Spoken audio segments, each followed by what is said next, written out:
All right. Once again, it's Friday.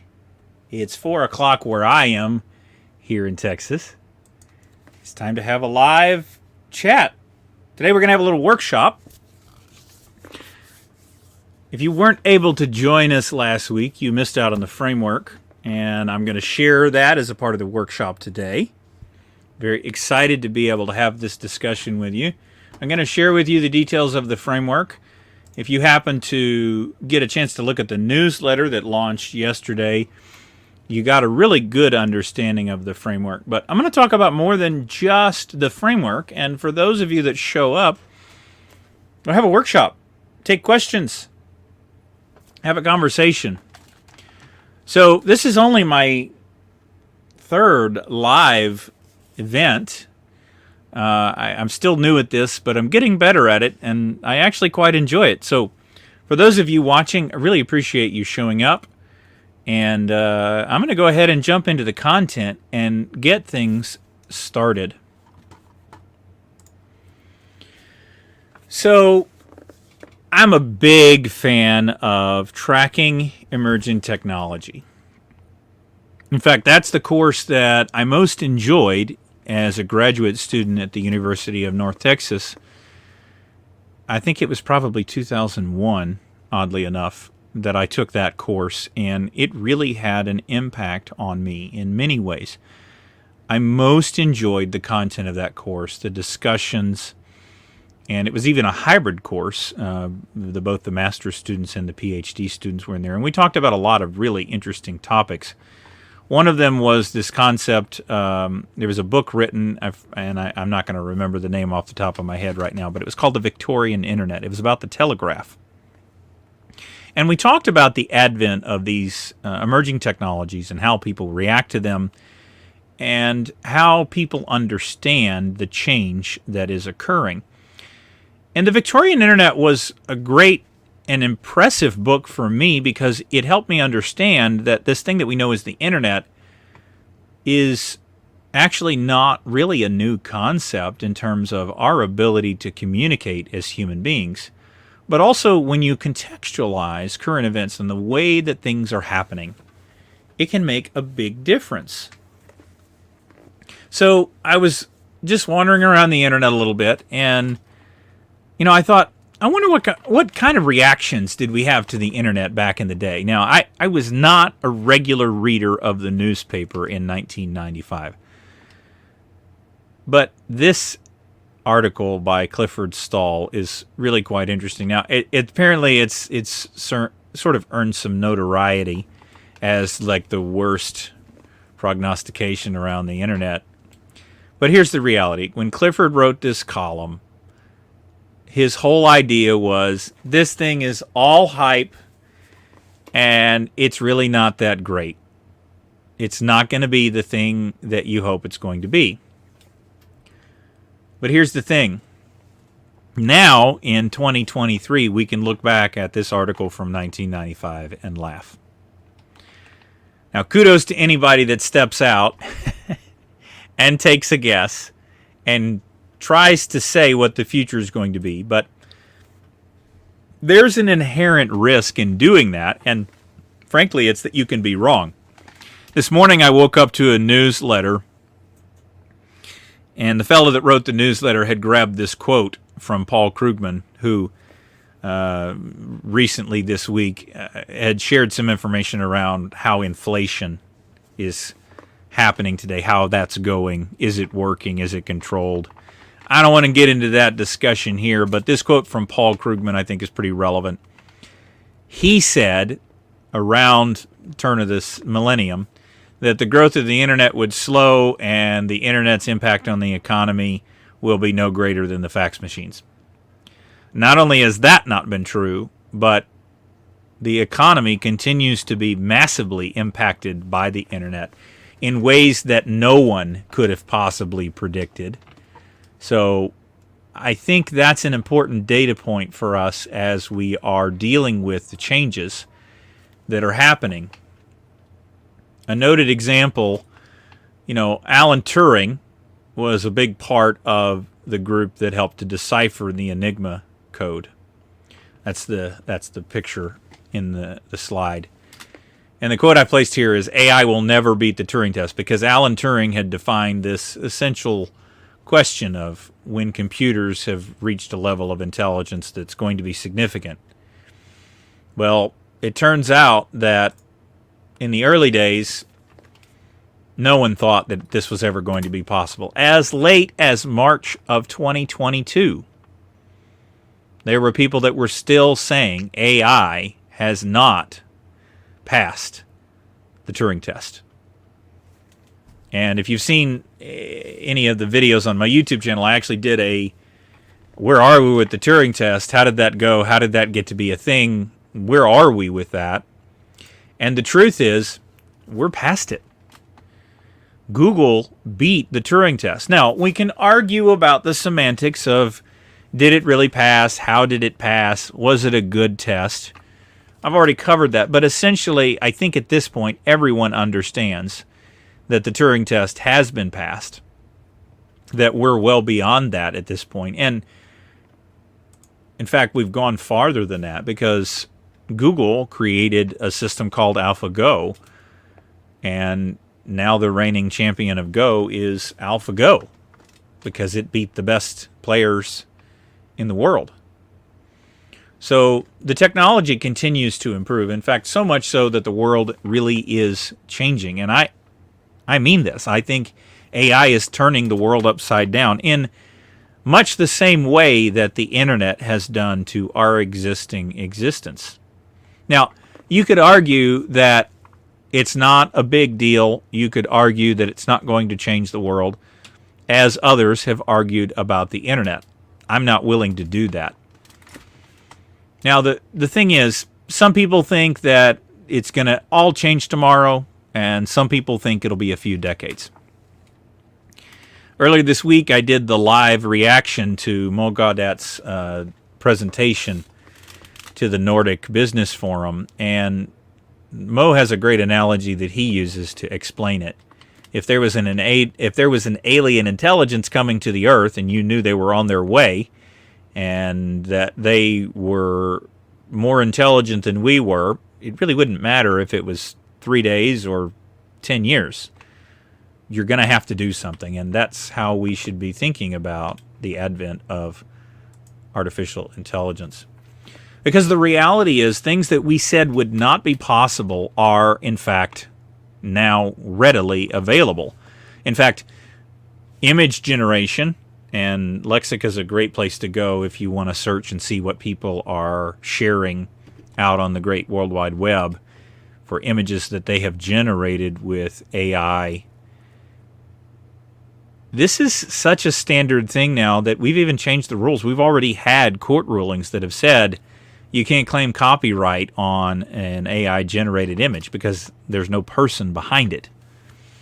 Now, those battles will continue. We still have a long way to go in terms of fully understanding what these changes mean. But I think at this point, it's really safe for us to consider how we need to behave as a result of this new intelligence. A paper was published last month. They worked with BCG, and this is the consulting company that was working with ChatGPT version 4. And for the outlined dimensions, people that were using the AI outperformed everyone on every dimension. They could perform better with the AI. Now, that doesn't mean they didn't make mistakes in using the AI, and we talked about that a little bit last week, but I want to focus on what this means for us and how we can really use it to our advantage. See, the thing is, the nomenclature used in the paper was there were cyborgs and centaurs. Now, the centaur is sort of the half man, half human, and cyborgs are, it's very difficult to tell between the two. If you took a mechanical creation like the one in the graphic here and you put skin on top of it, you'd have a very hard time understanding where the machine began and where the human did not. Indistinguishable. And that's the important takeaway. We want to turn this into our advantage. We want to make AI part of who we are so we can get better. And really, essentially, finding ways to improve what humans can do is innovation. Now, the truth is, that's part of who I am, because for the last 25 years, I've been working on technology. I was early to the internet game. Now, early being the late 90s. I got started on the internet before we had the internet burst, the internet bubble burst. I thought this was a great thing. I was super excited about it. And I've continued that journey as a technologist. And for the last 5-6 years, I've been very much focused on innovative things at the company that I've been working for. That's a Fortune 50 company. See, bringing new innovations to an organization is more than simply understanding the new technology. You have to have methods. You have to have processes that are going to work, that allow you to vet, understand, contextualize, and help the rest of your organization understand what's going on. And the truth is, over that time, I've learned the proven methods for doing innovation. And now with the advent of AI, I can share with you the ways to do that. Now today, what I'm going to focus on is the framework that's been created to do exactly that. Because all new technologies have an impact on what we do, but they don't have the same kind of impact. Every technology has a different way that we need to understand it and implement it. And the reality of implementing that new technology is it's very difficult to get it right the first time. And so the framework helps us to reduce the confusion, reduce the complexity, helps us to move faster so we can drive the right outcome. And the brass tacks of it is you have to fail. So it helps you to do that faster and to learn from those failures. The mistakes framework is essentially an iterative approach. And what I want to illustrate with the graphic is that as you move through the steps of the framework, it is an iterative process. As I explain each of the steps, what I want you to be thinking about is moving through the letters of mistakes, but also that you can move left and right through them. You might discover through your process that maybe you missed a step or you didn't fully understand it. You're going to fail. You're going to make a mistake. Okay? But you can go back to the previous step, correct the error, and pick up right where you left off. Keep going. All right, so the first step in the mistakes framework is to map. And basically, the essence of mapping is to understand the challenge at hand, to get a good understanding of the landscape, to focus your effort on solving a problem so that you can generate lasting value. And you've got to start with initial assertions. You have to take a stand and think about your user needs. And so this step is really about, think of it this way. If you're going to go into the forest, you want to have a map before you go into the forest. This is your opportunity to help you understand what's going on around you so that you can make better decisions once you go into the forest. You may take a step off the path, you may go the wrong direction, but you looked at the map so you understand where you want to go and, generally speaking, how things are laid out as you are going. And the best way to understand mapping is that it's about strategy. It's about thinking about the outcome that you want before you begin the journey and having a plan. Now, we know that plans don't always work out, but having a plan and giving some forethought is essential to your success. Now, once you understand that rough plan, now we're going to do some investigation. We're going to identify places that we can get real data, real information that can help us to confirm our understanding. When you set upon this journey of doing something, you have thoughts in your head about how it's going to go. You're thinking about what's going to happen. You're trying to predict what needs to be done.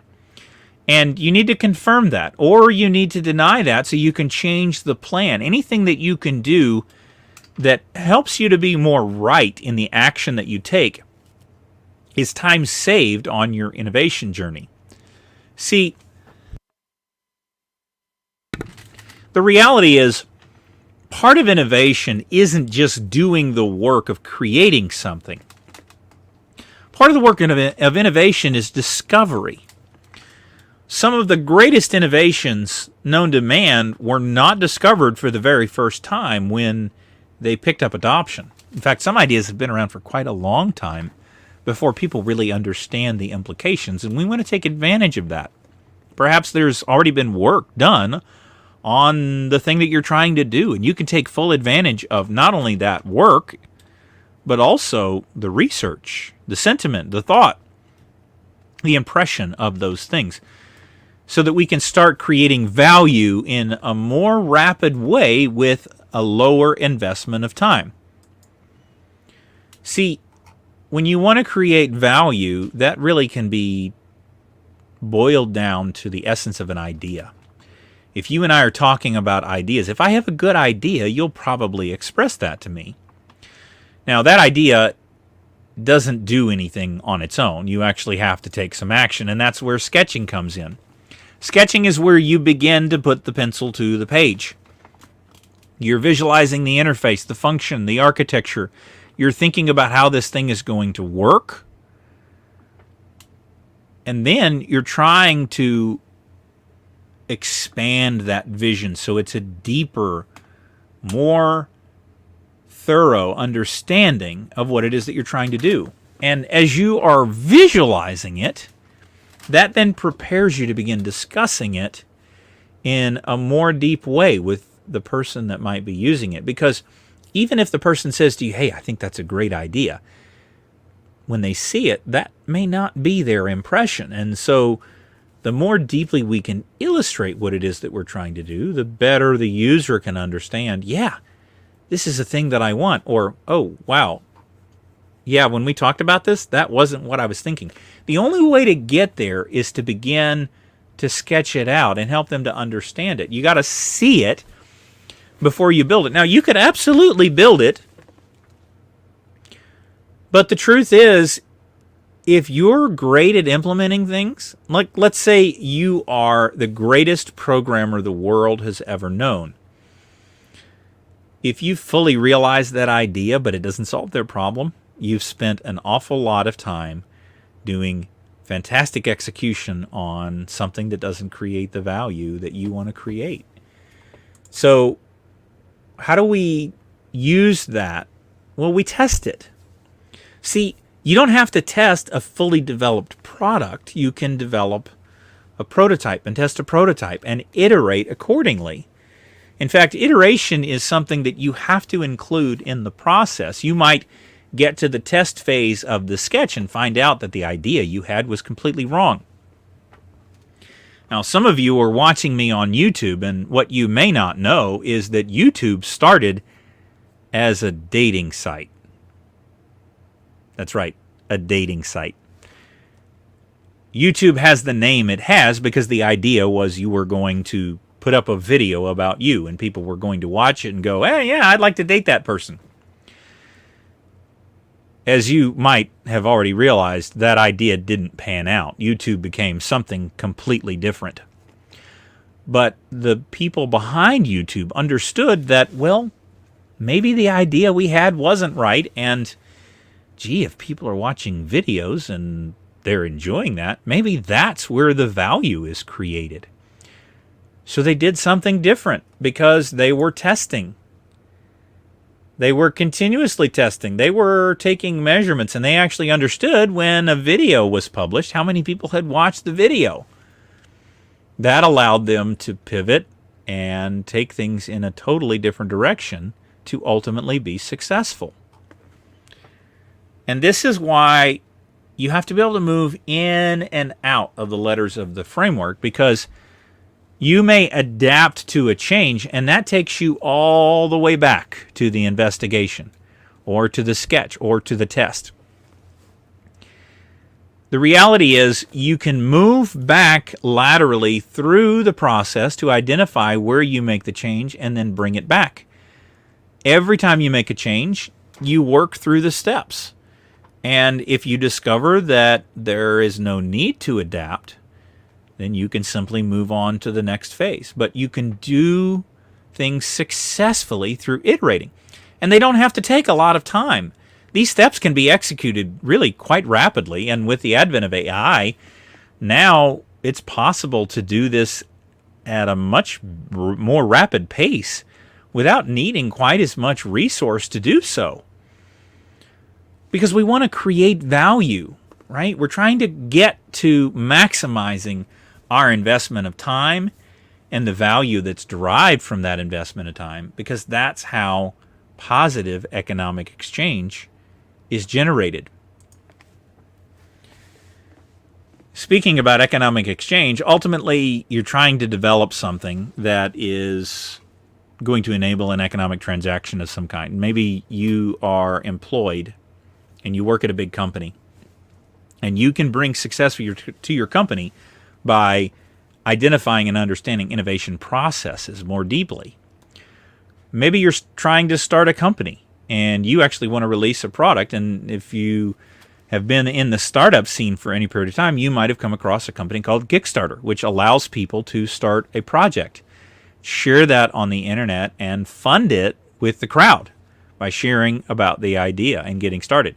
So this concept of kickstart is moving to action, actually doing something, creating something tangible that others can react to and understand, so that you can get a value of the impact that you are making. And you might discover in that process that things aren't like you expected, but you're going to make an impact because you're putting out the value to be realistically received and evaluated by another person. The user is going to take ownership of it, receive it, and understand it. And as they look at it, you need to be keeping your eyes on how they are able to evaluate that thing. Because after the implementation, you have to be measuring. Now, I'm a big fan of the Mythbusters television program that was on air for quite a long time with Jamie and Adam, and I think it was Adam that at one point in the show shared that the difference between playing around in science was taking measurements. And I really like that concept, because if you aren't taking measurements in all of the things that you do, how do you know if what you did was valuable? And this is a critical component. You don't have to measure everything, but you do need to be measuring. You're going to get the measurement wrong, and you kind of have to take the same process for every dimension, trying the idea, trying the metrics, trying the process. All of those things come together to create value, and by evaluating what you're doing, you're able to make improvement. See, the power of measurement is that it allows us to understand what we did and how it's having an impact. And this matters when we get to discovering the thing that's creating value, because the truth is, once you find that valuable thing, you want to get better at it. Not only do you want to get better at it, you don't want to let your customer, your user, down as they're using it. You want to sustain it. You want to achieve greater and greater success so that you can create real value. And the way that you do that is with continuous assessment, continuous iteration, so that you can integrate improvements over the long term to delight your customers, to make them happier, to bring them more value. That's how we are able to improve society, is creating more value for each other in the things that we do. Continuous improvement allows us to not only succeed, but continue to succeed. Because the truth is, if someone's going to come into the market and compete with us, the only way that they can take our customers is to do a better job than we're doing. And if we're always doing a better job, it's a lot harder for them to compete with us.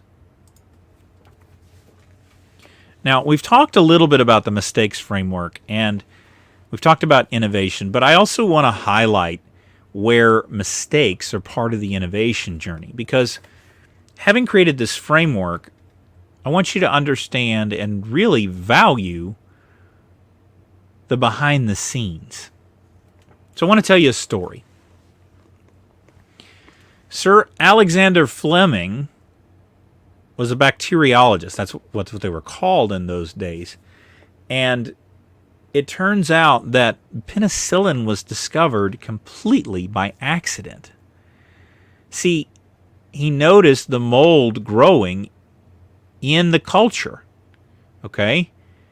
But it was the way that it grew in reaction to the penicillin that led him to realize, hey, there's something special about this. See, what happened was completely an accident. It wasn't a test that he intended to make.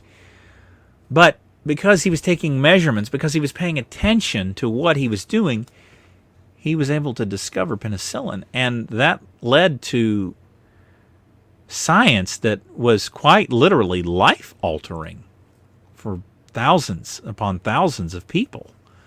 The world has never been the same because of the mistake that he made in 1928.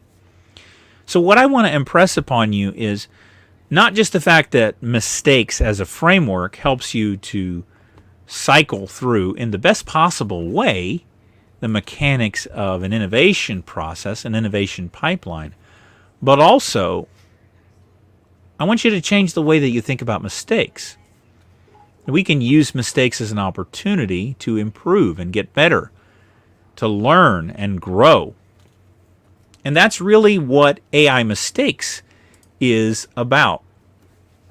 How we can learn from each other, how we can grow using artificial intelligence to make ourselves better.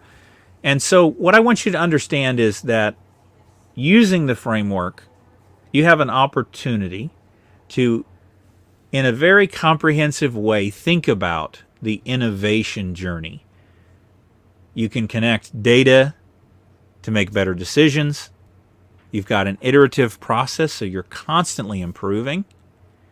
You have a mechanism for doing user-centric design, because if you're going to solve a problem, that's going to be based on a problem that a user has. So the more focused you can be on the person having that problem, the more likely you are going to solve the problem that they have. See, this mistakes framework gives you a clear set of steps that you can follow that will lead to success. One of the secrets that we probably don't talk about often enough is the fact that we only really truly fail when we stop trying. If you're set upon being successful, failure isn't going to stop you from moving forward. If you follow the steps in the framework, you're going to get to success. Because success isn't just I did a thing, it's I did a thing that solved a problem. And see, solving problems is really about not only solving the problem once, but solving a problem again and again and again, creating more value each time you do it. And if you're creating value, you're letting that value drive what you're doing. The greatest thing for me as a technology guy is I've got my creativity back. I've gone from being inside a huge corporation feeling like the work that I did was never going to be seen and not truly valued to being able to bring the best solutions forward and share ideas with people so that we can really solve problems, because that human creativity of problem solving is really what it's all about. And as we move into the future, I really think that that's where we have the advantage. Yes, we can do highly creative things with artificial intelligence. Look, I loved using Stable Diffusion. I really got taken away with Stable Diffusion last year, and I still really enjoy creating entirely new things with just some words, right? But those words come out of creativity. And I've been using AI to boost not only my creativity, but my efficacy and my value creation each and every day. It's a tremendous tool. And when you combine a comprehensive approach like the framework with AI, now you've got incredible power. And so what I want to share with you today is I've released a new course on AI mistakes. And this course takes you through not only how to step-by-step implement the framework and use the framework to create value and bring success, but also it gives you the keys to doing those things with use of artificial intelligence. For most of you, the processes that are used behind the scenes to make all of this happen are completely new. Unless you've been doing innovation for the last 5 years, like I have, you probably aren't even sure exactly where to start. And the framework gives you a hint. But maybe when I say map, the dots don't connect. Maybe you don't fully understand what that means. When I say investigate, to learn about the user, maybe that's not totally clear, right? We want to get user-centric. We want to understand the user, and there are processes that help us do exactly that. Using user experience design to understand who it is that we're designing for. Using research to understand what problem that we're solving. Using design processes to prototype and put the ideas in front of someone really makes a huge difference. But what's really fantastic is that while I've spent the last 5 years working on innovation and using these processes, the advent of artificial intelligence and the generative nature of this technology that's been adopted incredibly rapidly over the last year accelerates this process. It's now possible for you as a single individual to do the work of many people. And so I want to share that journey with you. I want you to see it. And if this sounds interesting to you, hit up this URL. Let's work together. I want to show you the things that are possible. In this course, not only am I going to show you exactly how to implement the framework and to do it step by step, but I'm going to show you exactly how to use AI to accomplish those things, to accelerate how quickly you can do them, to do them more thoroughly. Because it's not just how fast you can do it, it's how good you can do it that ultimately makes the difference. In fact, you might have heard the quote floating around, it's not the big that eat the small, it's the fast that eat the slow.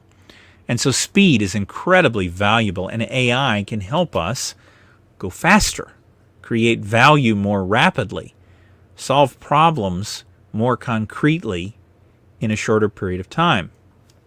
See, the framework is here to help us do that. And so I want you to take the framework, see what you can do with it, because this process is incredibly valuable. It's taken me almost my entire career to understand how this is valuable, why it matters, and what to do next. And now you can take this process and be successful with it. Just follow the steps. It's an amazing, amazing tool. And so with that, I'll open it up to questions.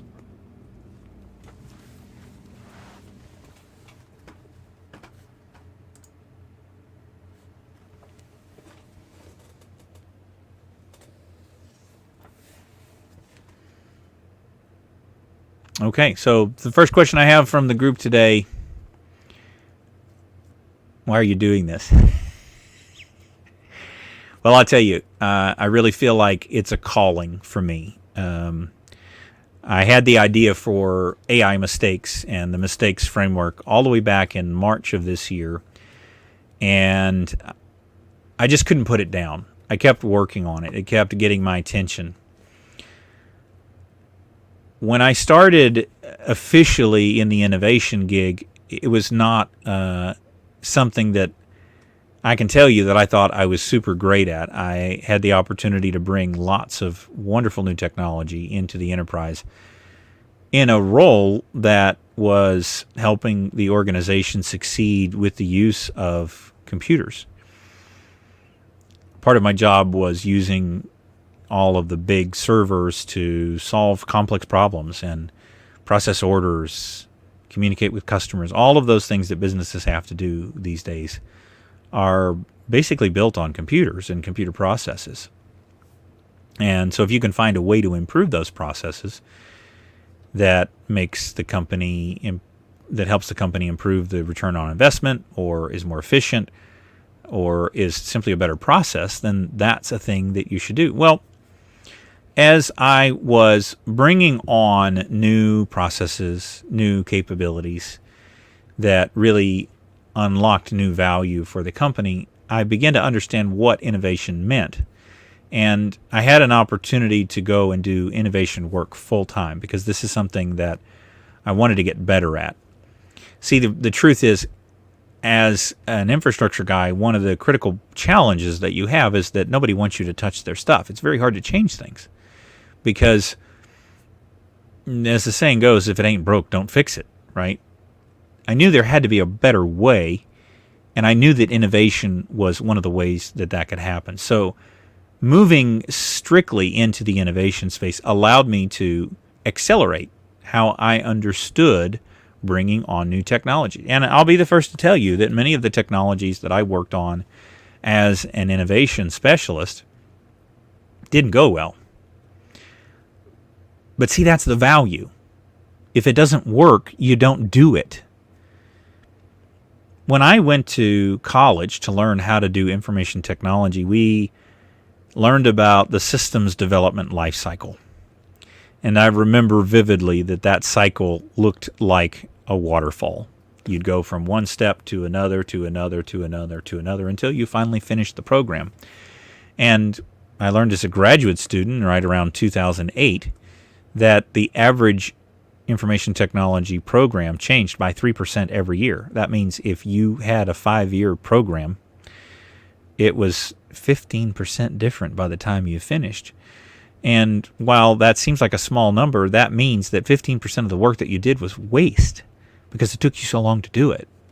So I already knew, as I was finishing grad school and going to work in the enterprise, that there had to be better ways to get things done, but I didn't fully understand or appreciate what that meant.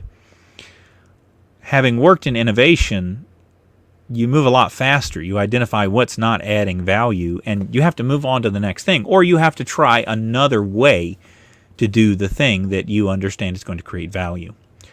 And as I've had an opportunity to learn how this works, I've really found great joy in sharing that with others. In fact, the thing that I've most enjoyed in my time as an innovation leader is telling the story, sharing the details, helping others to better understand and contextualize the changes that are coming to us and what we should be doing about it. So, in essence, starting this course allows me to do two things. One, I can continue to teach and share, which I absolutely love doing, and others can benefit from that information. And I've also started a YouTube channel because I love to do this stuff. So these are outlets for me to share what I've learned to help you create value better, but to do it in a way that is verifiable, right? If you can complete the program, you'll get a certificate that says you've completed the AI Mistakes online course for creating value. And for some of us, that is absolutely essential for being able to communicate to others the skills that we have. And as we continue to evolve, not only the way that we get work done, but the way that we learn, the way that we exchange value with each other, it's important to understand that there are more new and better ways to learn and grow. And being able to learn things on the internet and do that with the help of someone that's been there and done it is incredibly valuable. And I don't want to knock anybody else's way of doing things, but the critical advantage to a program like I've created is that you get to work directly with me on a weekly basis. We get together and talk about what you've learned in the lessons. You can ask questions. You can say, I tried this with the AI and I didn't get the result I expected. What does it mean? Right? We can talk it out. We can make sure that you're getting the value out of the program because we're spending time together. But also, you're allowed to iterate as much as you need to within that cycle of a week, because the curriculum for that week is provided to you up front. You get the entire week's worth of information immediately that week, and you can work through it at your own pace to understand the material. And then we get together after the week and we talk through it, right? So you have multiple ways to understand the material and to use it. And I think the power of the program is that you're able to apply this to whatever it is that you're doing. In fact, I've used the mistakes framework to build the program. I've used the mistakes framework in my day-to-day work, whether that be marketing, whether that be social media, whether that be creating the course content. It's all iterative, right? At some point, you have to acknowledge that there are better ways to get work done. And I simply realized that the ways that I was taught have been improved upon, and I can share that with the world. And that's why I do it. And it's fun. I really actually enjoy this. It's great fun.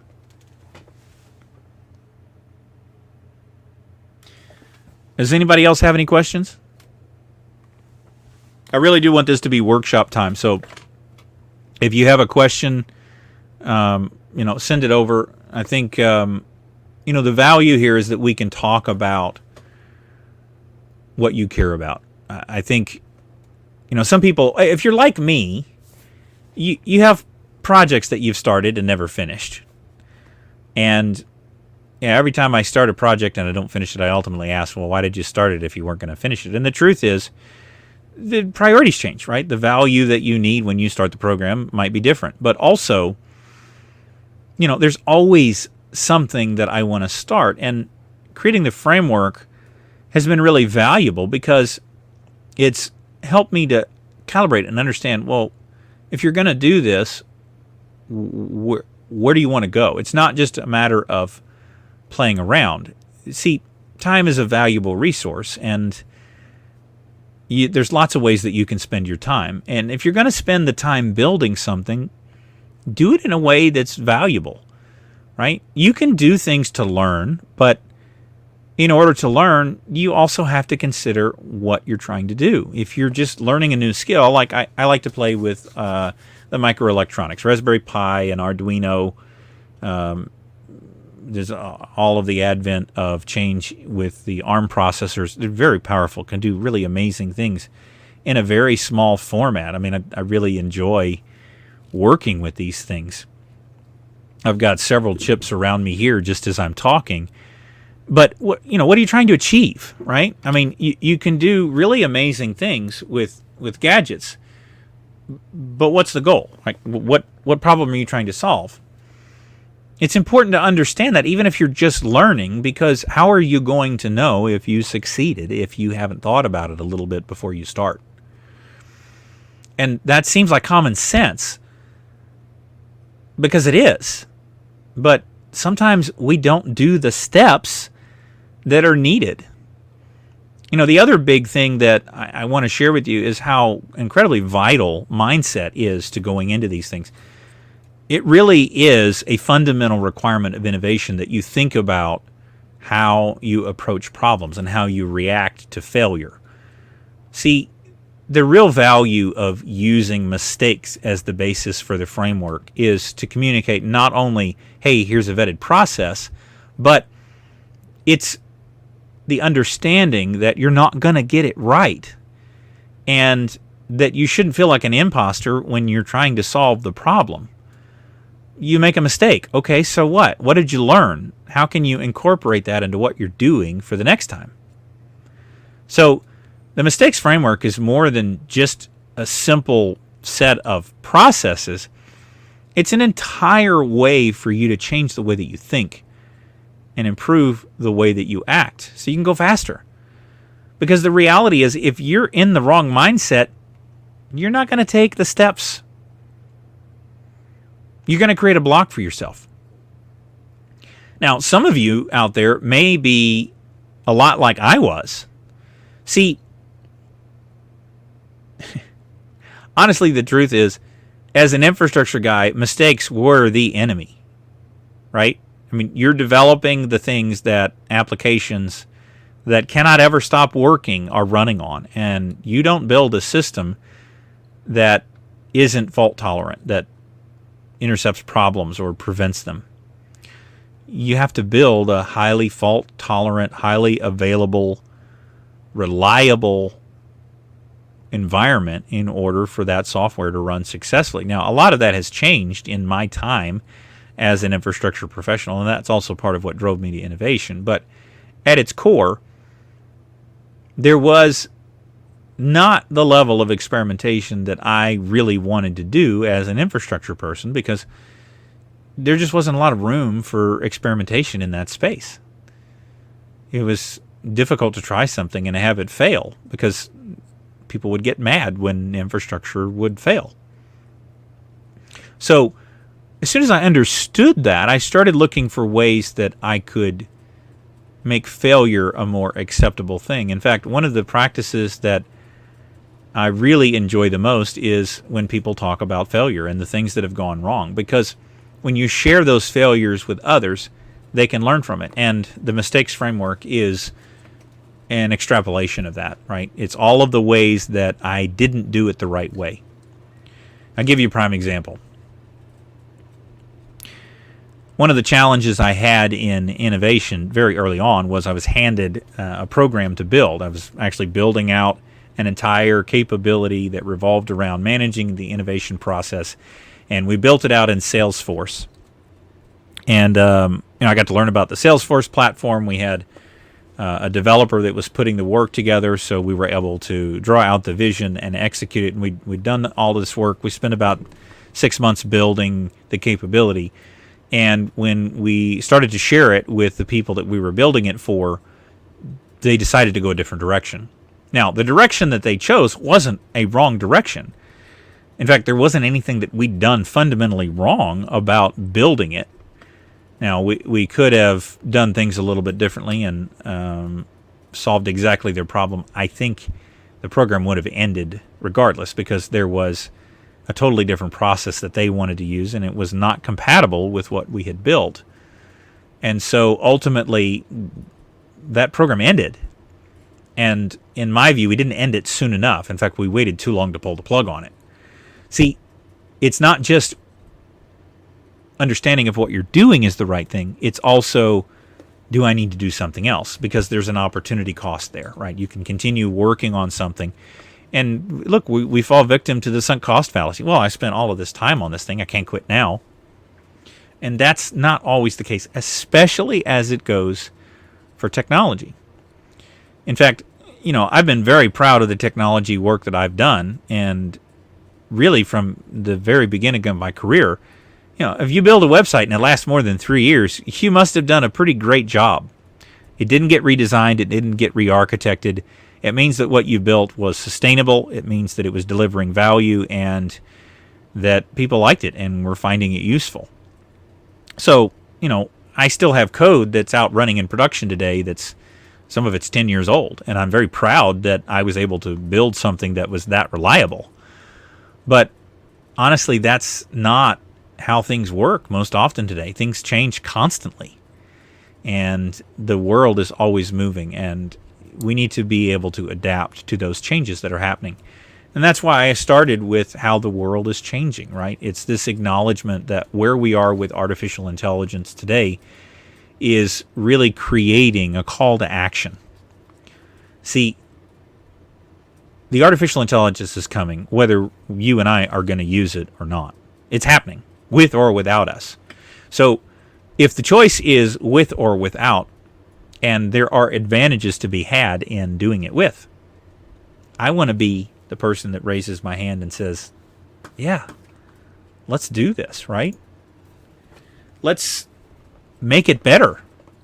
Let's go figure out how to use this so we can do cool things and create value.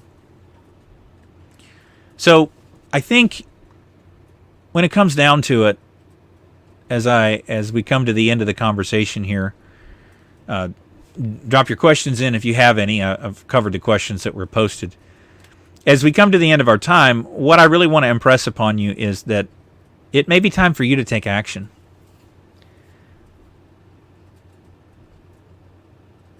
I really think that where we are with artificial intelligence today is like the mid-90s. I got my hands on Netscape in 1995. I started to really use the internet a few years later. I used it a little bit, but honestly, the 14.4 modem was really slow, even in those days. The advent of 56K really was the key change for me. And then I had the benefit of going to a college that had Ethernet. And oh boy, Ethernet was incredible to be at a higher education institution where you had broadband internet at your disposal 24/7. It was really incredible. And that was what helped me to understand the value of websites and what we could do. And so I spent the next decade building websites and helping people to implement those capabilities, and that was real value. And I think ever since I went to go work in an enterprise environment, I have tried to create that same level of value for myself, because creating that value is highly fulfilling. And this framework is really the recognition and the realization of that, because I didn't have a process to use. And I'll be honest, I did lots of big bang projects because that's what they taught me in school. There was one project I worked on for months. And unfortunately, because of hardware failure, I lost several weeks of work because it was a big bang. It hadn't been deployed. I had one copy of it that was on my system. There was no iterative development there. It was simply, this is what I'm building, and I'm going to do it step by step, piece by piece. And then when it's all done, I'll show it to them. I know now why that was such a difficult journey, because it wasn't an iterative process. And now I have the tools that I need to get after it. This live session that we're doing right now, I said, this is the third one I've done. And I've identified some tools that can help me be effective and do this well. And I'm testing them out while I'm doing the thing of creating the value. And I might discover that there is a better way to do it as I'm doing it. But that's how you understand the value. The more you can exchange information with others, the more you can test and validate, the better you can do at solving the problem. And that's what's so great about being able to work with the framework. And what's even cooler is that you can do things with AI now that, I mean, literally, things that would take me weeks, I can do in a few minutes now. It's incredible. It's made me more valuable, right? I mean, I got to be honest. When I started this, I knew that AI was going to help, but I also understood that I was probably going to have to hire some help, at least a virtual assistant. I haven't hired anybody yet because these tools have made me so effective. Because here's the challenge, right? When you hire someone, you also need to make sure that they are adding value and that you know what it is that they need to work on. Well, this AI does things so well for me that sometimes I'm finding that I have to catch up. It answers the problem for me more rapidly than I had anticipated.